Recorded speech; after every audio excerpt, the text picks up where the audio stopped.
الحمد للہ رب العالمین والصلاة والسلام علی سید المرسلین اما بعد فاعوذ باللہ من الشیطان الرجیم بسم اللہ الرحمن الرحیم۔ آج کا ہمارا ٹاپک ہے موت اور قبر کا بیان۔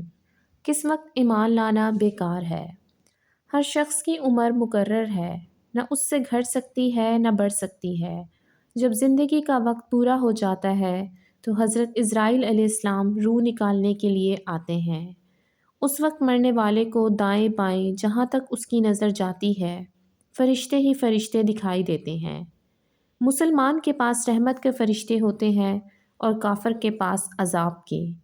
اس وقت کافر کو بھی اسلام کے سچے ہونے کا یقین ہو جاتا ہے، لیکن اس وقت ایمان معتبر نہیں، کیونکہ ایمان تو اللہ اور رسول کی بتائی ہوئی باتوں پر بے دیکھے یقین کرنے کا نام ہے، اور اب فرشتوں کو دیکھ کر ایمان لاتا ہے، اس لیے ایسے ایمان لانے سے مسلمان نہ ہوگا۔ مسلمان کی روح آسانی سے نکالی جاتی ہے اور اس کو رحمت کے فرشتے عزت کے ساتھ لے جاتے ہیں، اور کافر کی روح بڑی سختی سے نکالی جاتی ہے اور اس کو عذاب کے فرشتے بڑی ذلت سے لے جاتے ہیں۔ مرنے کے بعد روح کسی دوسرے بدن میں جا کر پھر پیدا نہیں ہوتی، بلکہ قیامت آنے تک عالم برزخ میں رہتی ہے۔ یہ خیال کہ روح کسی دوسرے بدن میں چلی جاتی ہے، چاہے آدمی کا بدن ہو یا جانور کا یا پیڑ یا پودے، یہ غلط ہے۔ اس کا ماننا کفر ہے۔ اس کو آوائے گون اور تناسخ کہتے ہیں۔ موت کیا ہے؟ موت یہ ہے کہ روح بدن سے نکل جائے، لیکن نکل کر روح مٹ نہیں جاتی بلکہ عالم برزخ میں رہتی ہے۔ اب سوال یہ ہے کہ برزخ کیا ہے؟ برزخ دنیا اور آخرت کے درمیان ایک اور عالم ہے جس کو برزخ کہتے ہیں۔ مرنے کے بعد سے قیامت آنے تک تمام انسانوں اور جنوں کو حسب مراتب اس میں رہنا ہوتا ہے۔ یہ عالم اس دنیا سے بہت بڑا ہے۔ دنیا کے ساتھ برزخ کو وہی نسبت ہے جو ماں کے پیٹ کے ساتھ دنیا کو۔ برزخ میں کسی کو آرام ہے اور کسی کو تکلیف، یعنی دلیل عقلی اور آیتیں اور حدیثیں اس پر گواہ ناطق ہیں کہ موت کے معنی ہے صرف حالت کا بدل جانا اور روح باقی رہتی ہے بدن سے الگ ہونے کے بعد، خواہ عذاب میں رہے یا نعمت میں۔ اور مفارقت بدن کے معنی ہے اس کے تصرف کا انقطاع کے بدن میں اس کی طاعت کی قابلیت نہ رہی۔ نیز یہی امام اپنے رسالہ لزدینہ میں فرماتے ہیں، یعنی یہ روح بدن کے مرنے سے مرتی نہیں۔ بہت سے لوگوں کو نہیں پتا کہ مرنے کے بعد روح کہاں رہتی ہے۔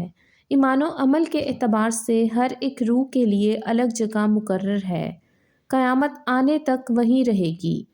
کسی کی جگہ عرش کے نیچے ہے اور کسی کی علی العلین میں، اور کسی کی زمزم شریف میں۔ کسی کی جگہ اس کی قبر پر ہے اور کافروں کی روح قید رہتی ہے۔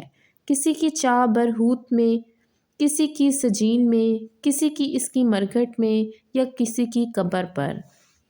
اب سوال یہ پیدا ہوتا ہے، کیا روح بھی مرتی ہے؟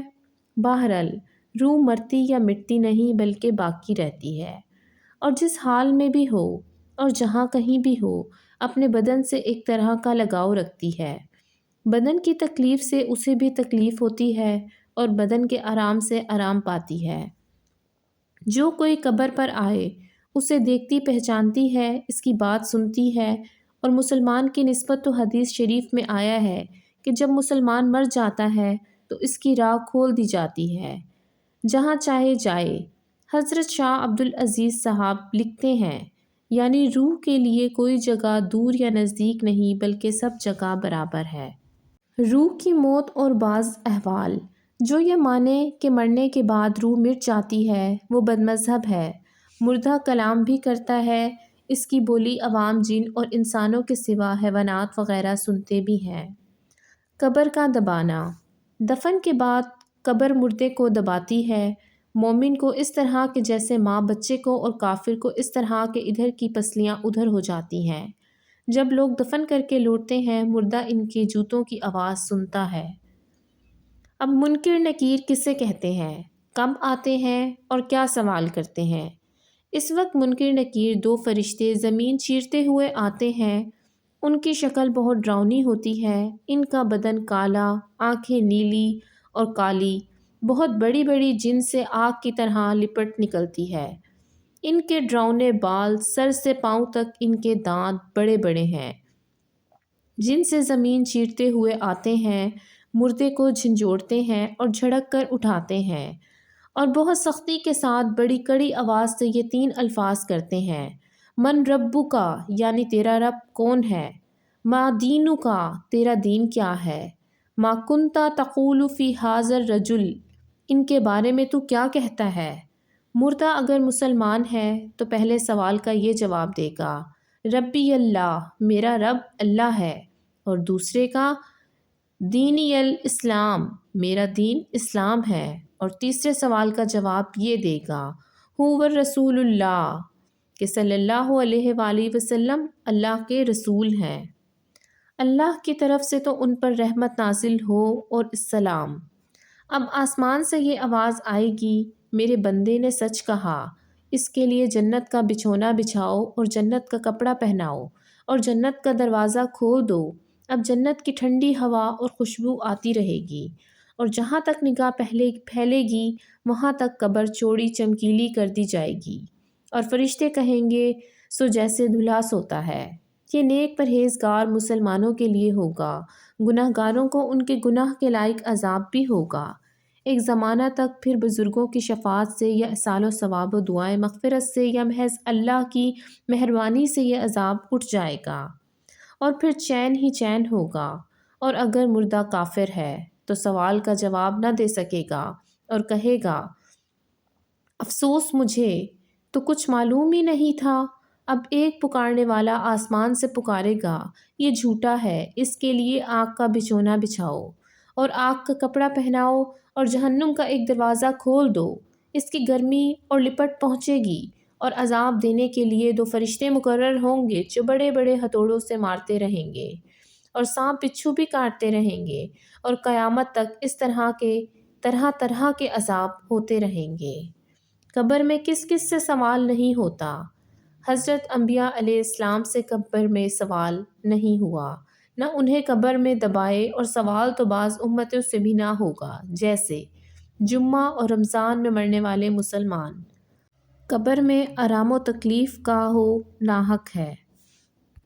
عذاب و ثواب انسان کی کس چیز پر ہوتا ہے؟ اور یہ عذاب و ثواب بدن اور روح دونوں پر ہے۔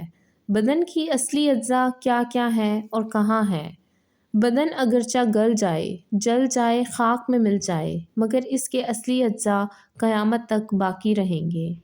انہی پر عذاب و ثواب ہوگا، اور انہی پر قیامت کے دن پھر بدن بن کر تیار ہوگا۔ یہ اجزاء ریڑھ کی ہڈی میں کچھ ایسے باریک، بہت ہی چھوٹے چھوٹے ہیں جو کسی خوردبین سے بھی نہیں دیکھے جا سکتے، نہ انہیں آگ جلا سکتی، نہ زمین گلا سکتی۔ یہی بدن کے بیج ہیں۔ انہیں اجزاء کے ساتھ ساتھ اللہ تعالیٰ بدن کے اور حصوں کو جمع کر دے گا جو راکھ یا مٹی ہو کر ادھر ادھر پھیل گئے، اور پھر وہی پہلا جسم بن جائے گا، اور روح اس جسم میں آ کر قیامت کے میدان میں آئے گی۔ اسی کا نام حشر ہے۔ اب اسی سے یہ بھی معلوم ہو گیا کہ قیامت کے دن روحیں اپنے پہلے ہی بدن میں لٹائی جائیں گی، نہ دوسروں میں، کیونکہ اصل اجزاء کا باقی رہنا اور زائد میں تغیر و تبدل ہونا چیز کو بدل نہیں دیتا، بلکہ اس قسم کی تبدیلیوں کے بعد بھی وہ پہلی چیز وہی رہتی ہے۔ دیکھو، جب بچہ پیدا ہوتا ہے تو کتنا بڑا ہوتا ہے اور کیسا ہوتا ہے، اور جوان ہونے تک اس میں کتنی تبدیلیاں ہوتی ہیں، مگر ہر زمانہ اور ہر حال میں رہتا تو وہی ہے، دوسرا نہیں ہو جاتا۔ وہ خود بھی یقین رکھتا ہے کہ 10-5 برس پہلے بھی میں وہی تھا اور اب بھی میں وہی ہوں، اور ہمیشہ اور عمر میں ہر شخص سمجھتا ہے، اپنے لیے بھی اور دوسروں کے لیے بھی۔ مردہ اگر قبر میں دفن نہ کیا جائے تو جہاں پڑا رہ گیا یا پھینک دیا گیا، غرض کہیں بھی ہو، اس سے وہی سوال ہوگا اور وہی عذاب پہنچے گا، یہاں تک کہ جسے شیر کھا گیا، اس سے شیر کے پیٹ میں سوال ہوگا، اور عذاب و ثواب بھی وہی ہوگا۔ قبر کے عذاب و ثواب کا منکر و گمراہ ہے۔ کن لوگوں کے بدن کو مٹی نہیں کھا سکتی؟ نبی، ولی، عالم دین، شہید، حافظ قرآن جو قرآن پر عمل بھی کرتا ہو اور جو منصب محبت پر فائز ہے، وہ جسم جس نے کبھی گناہ نہ کیا ہو اور وہ جو ہر وقت درود شریف پڑھتا ہے، ان کے بدن کو مٹی نہیں کھا سکتی۔ جو شخص انبیاء کرام علیہ السلام کو یہ کہے کہ مر کے مٹی میں مل گئے، وہ گمراہ، بددین، خبیث و مرتکب توہین ہے۔ انشاءاللہ پھر ملیں گے نیکسٹ ویڈیو کے ساتھ، تب تک کے لیے اللہ حافظ۔